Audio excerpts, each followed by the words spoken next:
Hi, everyone. It's Chrissy, and I'm here with Charlie and Xander, and it's the Revenue Growth Architects podcast. And today we're talking about a tale as old as time and really around MQLs. So I have a story that I want to tell. So this week, I got pulled into a last minute conversation with a client, more of an escalation, and they wanted to talk through how they can handle meeting their MQL goal. They have 1,000 MQLs as their goal for the quarter, and they're freaking out knowing that the holidays are coming up and they're only 20% of the way there. And what can they do to just magically get 300 MQLs in the next 2 weeks? This probably feels very similar to what a lot of people are going through every day, especially right now. And I think that's just purely down to having that MQL metric and that volume based metric as like the primary way that the marketing team is getting measured. And when we were talking, it felt like a lost cause in some ways. I really wanted to contribute and say, like, hey, this is what you should do. Hey, this is actually going to help you hit your goal. But when it came down to it, is really more of a conversation around, you know, okay, maybe we need a different metric, or maybe we need to focus on, some things that are maybe less short term and more long term to help you get there. Because when I talked to the marketer, she was saying, oh, I could do these events, but they're in a few weeks and it's just a bunch of registrants and, they may not likely convert. But hey, I can MQ all of them and that'll help me get at least 100 MQLs here. And then I can do content syndication, then get another 200 MQLs there. And before you know it, you just have a lot of MQLs that are just not going to convert and sales are just going to miss their goal anyway. So there will then be some misalignment. So chatting through that, it felt a bit like it was disheartening for her to hear. And so I think we need to talk about this. I think we need to, talk about it because it's happening everywhere with our clients and a lot of listeners. You're probably dealing with these questions and conversations as well. So, well, where do you think this is coming from? And you can maybe give this specific story an example here, but maybe just in the more general context, like where is this pressure coming from to just kind of hit an arbitrary MQL number? so the CMO and the CEO in this case, the CMO is coming up with a way to measure the team. And I think historically, the team didn't have a great way to measure marketing. So they've always had an MQL goal. And so the CEO has always looked to that as a primary metric for them. But no one's really pushed or resisted to say, hey, that's not the right goal. Let's change that conversation. So it's coming from the top level at a C level. And I think it comes down to just history, and there needs to be a reassessment and maybe some education there. But there's still resistance because as much as like some of the team knows, okay, this is probably not the right thing to be measured on, they still want to hit their goal and appease the CEO. Yeah, it's a tough situation. I think that when you have that pressure, that acute pressure kind of in the moment, even if you know that it's not the right metric to be measured on, you kind of have to try and appease the leadership, right, in that moment. And maybe that moment isn't the best time to be like, well, let me tell you all the reasons why tracking MQLs like this is wrong, because you're just trying to kind of solve the acute problem. It's kind of like, someone comes into a hospital and they've had a traumatic injury. You got to kind of first like get them on life support and get them okay. And then you can start rehabilitating them over time. But I think that, what obviously it leads to is this constant, I don't know if this is a word, short-termism, where they're constantly just chasing that MQL goal. And because they're not looking long-term, that's just going to be a quarter over quarter issue, isn't it? You might get that MQL number, but then like you said, you're crushing your MQL number, but you're probably not hitting your pipeline and revenue number because of all the things that we're going to talk about today about why this is an issue, just trying to get an arbitrary MQL goal. And then, next quarter, you've got the same gap, and then you have the same problem again. And then you're kind of looking at that quarter. And because you're not doing more long-term initiatives that can really help maybe solve the gap long-term in pipeline and revenue, you are always having to solve it with kind of short-term tactics that are going to be very inefficient. So it's kind of a trap that you're going to fall into. And it's probably quite hard to get out of when you're in that cycle, quarter over quarter. Yeah. And it's the short-termism, which I do love, and we can make that official. It takes away the brand awareness, and it takes away all of the efforts that a marketing team is also responsible for. So it's very easy for the teams to start looking at demand capture, but demand capture comes because you've already done a great job at building brand awareness, and people are at least knowledgeable about your organization and how you can solve it. Otherwise, you're doing all of the short-term engagements to try and get new names, let's call it new names. And then, as you mentioned, they convert a lot less efficiently, if at all. So it's every quarter. And I know that we're preaching to the choir in a lot of cases. Most people that are listening to this podcast, they know that this is not the right solution, but it's a long-term change management process that needs to happen through communication and education and reestablishing goals, which, as we're coming up to the end of the year, is probably the right time to at least be broaching these conversations as you're starting to set your goals for next year. Yeah. I think that sometimes the teams that are being tasked with this goal, a lot of the times people working on campaigns like demand gen marketers, stuff like that, I think sometimes they can get kind of like lost in it all. It's kind of like training like a dog, you just get them focused on, receiving a treat if they, give you their paw or whatever, and they just keep doing that, do that. You can't teach an old dog new tricks or whatever. It's kind of in that sense where I think in some ways they just like can't even see past that. So they need the insights. They need like maybe even someone like in the operations or who's close to the data to show them, hey, like this isn't working, and so I think having the reporting structure in place or those key insights to even start that education up front is really crucial instead of just saying, hey, change your goals. It's like, let's start having informed conversations. And that might be slow, but I think it will help the team get there. And I've seen that a lot with our clients. Yeah, I think the biggest issue when you actually kind of think about what happens when you have this short-term approach to just trying to generate a certain amount of MQLs last minute is just, what does that mean when it comes to the marketing that you do? Like, is the marketing that you're going to be kind of putting out there into the world going to be really like effective? Is it going to engage with people the right way? Or is it going to lead you to do things that kind of a bit more spammy, shitty, bit more shitty hacky marketing? I think you're trying to say shitty marketing.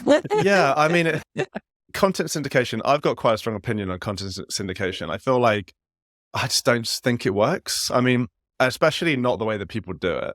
You're basically paying for a name. And I think that's how you have to think about it. You have to think about you're literally paying for a name, exactly like you're paying for a name through ZoomInfo or another data provider. And they're going to tell you that they've maybe somewhat engaged with something. Been doing this so long now, and I just feel like every time a salesperson follows up on a content syndication lead, the person who they're speaking to doesn't remember at all engaging with what they were said to have engaged with. So like, I'm not calling out content syndication vendors and saying they're lying, but there's something weird there. It's like when 100% of the time the person doesn't even know they read whatever white paper, what's going on there. And then, you're paying tens, maybe $100, especially if you're trying to do like a targeted content syndication, when you could have just got, a load of names from ZoomInfo, and they're probably going to be just as engaged.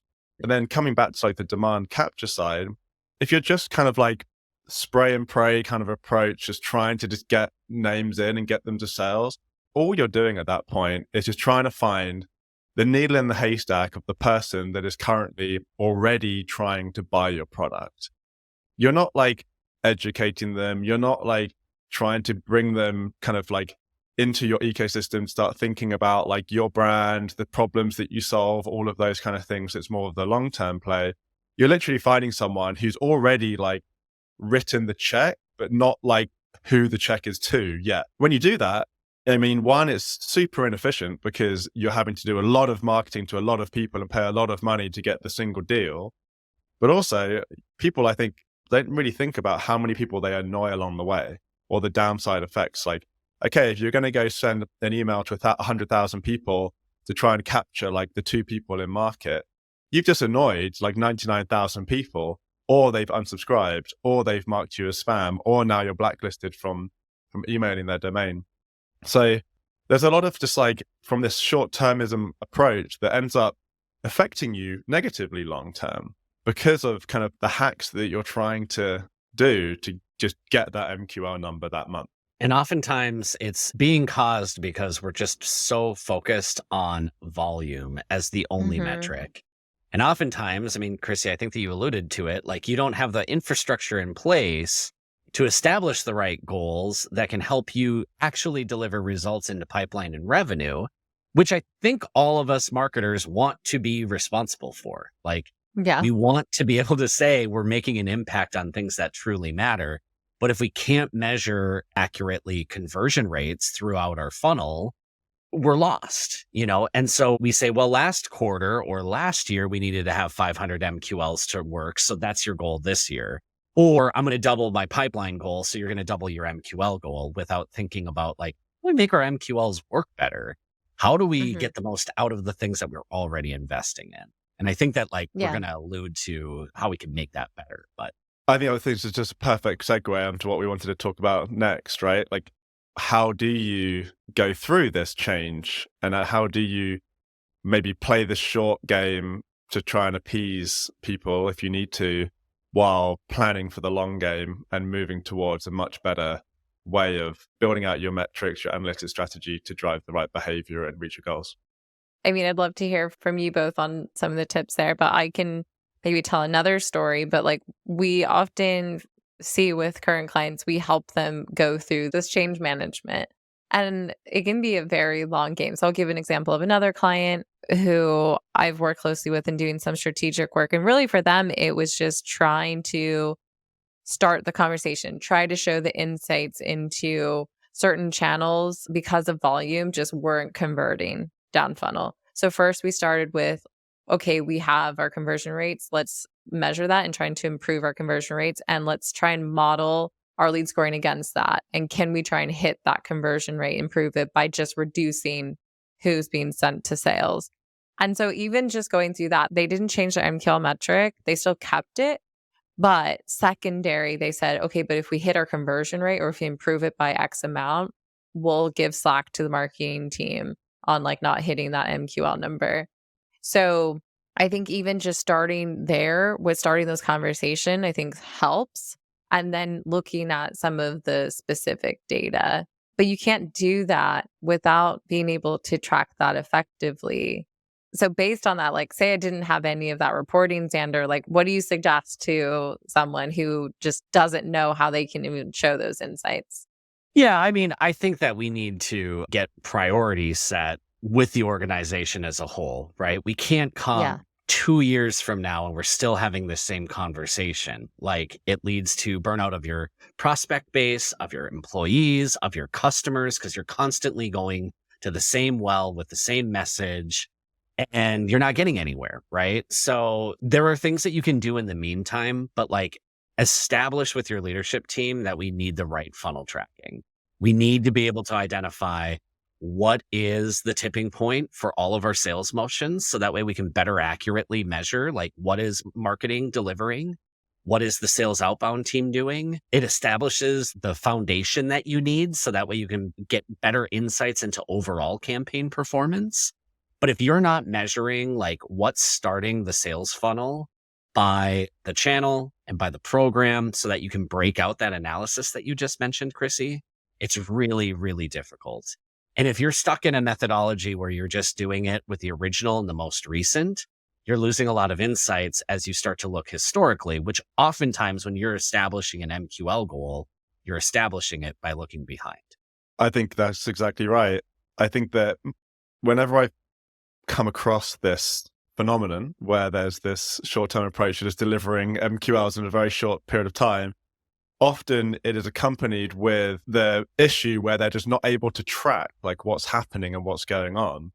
So then it's kind of like this, okay, we don't know where our opportunity is coming from. We don't know where kind of like the high velocity pipeline is coming from. So let's just throw a lot of stuff and generate MQLs. That's an easier thing to track. So like we can kind of see that. And then, you know, that feels like we're accomplishing something. and then you don't have the data to show that it's not. So you end up just keeping on, kind of carry on doing it. But then as soon as you introduce a more improved way of actually tracking that buyer's journey all the way from when they convert, the tipping point, and then through all of the sales stages to pipeline and revenue, and then you can actually see, okay, we did this, last minute content syndication push in Q3, and it didn't turn into a single piece of pipeline, and we spent $100,000 on it. Now that's a whole different story and perspective you have on like what to do next than when you're just doing it and you don't really know. Like, it's very hard to kind of like tie everything together. So fixing that architectural gap in the ability to be able to track your funnel is probably, I would say, like the first thing that you have to do, because you're not going to be able to address the problem until you really have data on how bad the problem is.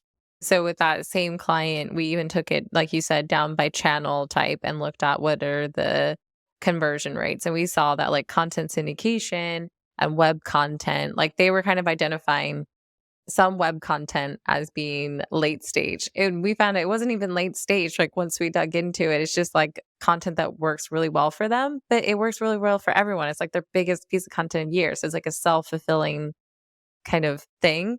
They just saw, oh, it impacts a lot of our opportunities from an influence perspective. But when you actually looked at how many people actually became an MQL from those sources and did they convert down funnel, we found that it was like 2%, sometimes sub 2%. Content syndication was 0.5% at like best. And when you compare that to other channels for them, like webinars or events, and then their hand raisers, which had 39 to 55% conversion, right? And then sometimes more, depending on the business unit, it makes it really clear, like, hey, you probably shouldn't just be trying to invest all this money to create like this rented and owned demand, and really focus on how we can kind of create our own demand and really get our brand out there.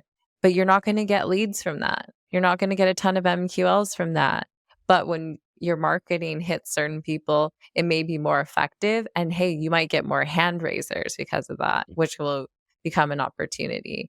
And showing that picture and really painting it out for people, I think will get everyone more confident changing those numbers. Yes, I'm not going to do a ton of volume on the MQL side, but the leads that I am going to send to sales are going to convert and feel confident in that. And everyone then is happy. And with the client from the beginning who is up on this short-termness, they have a ton of MQLs just sitting there. And they're likely from these sources that like sales just doesn't want to work them. SDRs don't think they're going to convert. And so it defeats the whole purpose of generating them at all.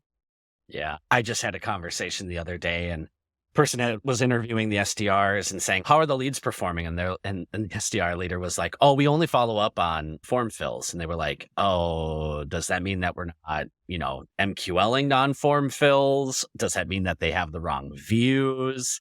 There's so many ways that can happen. And I know that I was mentioning like rebuild the infrastructure, and that's like such a large task, but like you could still get to that data. It might be more manual and more painful, but I'm assuming most of us out there in some capacity are timestamping, when was the last MQL that I had? What's their current status? What's their campaign responses? And we can start to build in correlations to get to those answers that you're mentioning, Chrissy. Might not be the easiest of tasks to do if you don't have the right infrastructure in place, but we can kind of like piecemeal our way there. And it's really critical to get there. Identify, are there MQLs that you've recently delivered already in that goal that aren't doing anything? Are we finding that they're actually already being recycled? Well, we know that we're just throwing money the wrong way now. So we need to be smart with the funding that we do have. Yeah. So I think one of the things that I like to think about when it comes to all of this is like, if you think of the purpose of just trying to like generate MQLs this month, right? Like we've talked about, is very much around just like capturing demand that is already there, because you're just trying to generate immediate pipeline, meaning that like you probably really are just trying to find those people that are actively buying. Like I talked about, kind of like they've already got the check written, but they haven't written it, decided who it's written to. Now, kind of the fallacy here is like it even exists, because if those people do have that check and it hasn't got the person who it's actually the company is written to, if they're actually in market, they probably know who you are, right? Like when you go and research products, you probably find most of the key players And then if you are interested in them, you're going to reach out and ask for a demo and ask for a contact task. So probably most of the like really active in-market buyers, like actually kind of ready to be pipelined tomorrow kind of thing, they might have already reached out, or just give them a good way to reach out to you. But then the people who are not in market, they're not going to react to the message for you to just like try and get them straight into pipeline, because they're going to need some more kind of like the term nurturing, not exactly just like email nurturing, but they're going to need more kind of information that's going to kind of guide them through kind of your point of view, the pain points you're going to solve, the solution. And that's going to take a long time. That's not even going to be pipeline this quarter anyway. So then it just seems like just kind of the completely wrong strategy on just so many levels. And it just leads you to back to kind of like, how do you tell that story so you can get the company to start thinking about like, next quarter, the quarter after that, the quarter after that, because, all you're going to do is just end up in the same problem quarter over quarter. And being able to tell that story and trying to get people to kind of go through that using the data that we've talked about, like showing the low conversion rates, being able to have the right data models, like a bottoms up approach where you're looking at your funnel data by campaigns and channels, can like really help you articulate that story. But there's another element of the story, which is just like trying to like logically explain kind of what I just said and getting everyone on board with just like the strategic decision of like what marketing is really trying to do. Like, are we going to be able to just like capture demand and get pipeline that's going to close this quarter? Or should we be trying to like solve the next quarters? Totally. Yeah. I think we try and tie a lot of that stuff, everything we do, back to a buyer experience. And I think, that you talked about, like, create a good buyer experience, and then insights, like you need the infrastructure to actually start this conversation. And then just efficiencies, like what we're finding too, is just to hit that short-term goal. There's a lot of activity that they need to do, or they feel like they need to do. It all feels like random acts of marketing. None of it is really planned out. And so, but the amount of operational lift that you need to do a lot of volume takes a lot of time and effort. And even working with an agency, multiple agencies, working through the night, we see this team working through the night. So it's just trying to support that even is like counterintuitive. You have to do even more work than maybe just focusing on the key things that we know will work. So yeah, I think good key takeaway for everyone. And I think you architects listening, start those conversations, be a change maker. Like, this is your chance to be super strategic, and starting with looking at the insights or putting in the model to get that, I think, is a good next step. So if you have this problem, how about wrong answers only now? What not to do? What advice should you not be following? Yeah, I will speak up right away because I know that I've had this in my past of, we need to hit an MQL number. Let's just automatically MQL these people from this specific campaign because it's going to help us hit our number. Or let's change our MQL scoring model and, open up the throttle so that way we can hit this number. And at the end of the quarter, the marketing team may hit it, but the sales team still doesn't hit their goal. And once again, just creates more and more friction.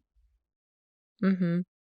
I would say wrong answer is to also try and do outbound to try and generate MQLs, but at a volume-based play. So just buying a bunch of purchase lists and running campaigns against them and basically trying to spam them and doing that at volume instead of something that's more research-based and high impact. That is the wrong answer in my eyes. And it actually leads to like maybe a right answer where high volume outbound to kind of solve this issue is wrong. A lot of times companies are trying to generate a lot of MQLs because there's like 20 hungry SDRs that need to eat and they're just addicted to MQLs. But maybe if the MQL volume drops and they have less MQLs to work, one, they could probably work the leads a bit better, the ones they do have. And instead of just like one email, they didn't tell me I'm ready to buy, I'm done. Then two, maybe they could actually do some hyper personalized, really targeted, efficient and, good outbound that leads to a good buyer experience because they have that extra time. Again, it's definitely more of like trying to capture the demand and find people that are kind of already there depending on how you approach it. I mean, you can educate in that as well, but rethinking just the SDR function, I think also is one thing to add to this, just because they are often just like so intertwined with the mess of MQLs, right? Yes. Yeah. So trying to maybe go, okay, well, if I'm dropping my MQL number for all these reasons, in terms of dropping, like reducing it. And actually, one thing to maybe call out, MQL as a concept isn't wrong, right? It's still good to have as like a business process where someone's ready to speak to sales and you pass them to sales. And you can call that MQL if you want. We call it sales ready. You could call it MQL if you want. That's not a bad thing. It's more about like tying all of your kind of self-worth and metrics and kind of marketing performance around it. That's where it goes off a cliff. Yeah. Yeah, it's just focusing on the volume. So just keep that in mind. Like just focusing on volume number is just like very arbitrary in some way, and it could draw the wrong behavior. I feel like we kind of hit all of the stops, but for everyone who is going through this, which I'm sure a lot of you are, your team is, hopefully provided some really good tips on what to do next and how to combat that. And good luck, really. And if you have any questions, feel free to message us, hit us up on LinkedIn or rga@cs2marketing.com. And if you have a question that we want to tackle, or you have a story that you want to share and get our advice, shoot us a note. See you next time on the Revenue Growth Architects podcast. Thanks, everyone.